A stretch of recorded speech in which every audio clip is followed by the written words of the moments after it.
Hi everyone, Marshall here from Eck Automotive in Chicago. Now a lot of people come to us asking about how do I buy a good used car, what to look for and what to look out for.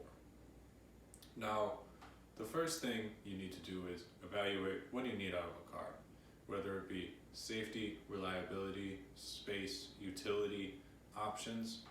After that you can start to narrow down what makes a model suit your needs.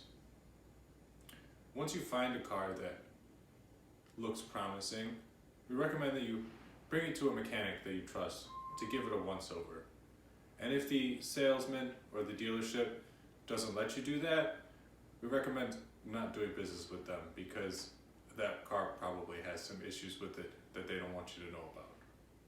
But when you bring it to your mechanic, they see a lot of different cars every day, and they're going to have a pretty good idea of what common things go wrong with the specific one that you're looking at and what the reliability of it is going to be.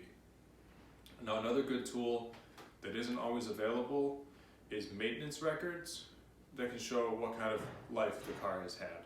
If you're buying it from an independent seller, sometimes they have these, sometimes they don't. Dealerships tend to keep better records. But overall, the most important thing is knowledge of the vehicle and what you need, and having a good second opinion and a professional opinion. And again, I'm Marshall from Chicago. Thank you and have a good day.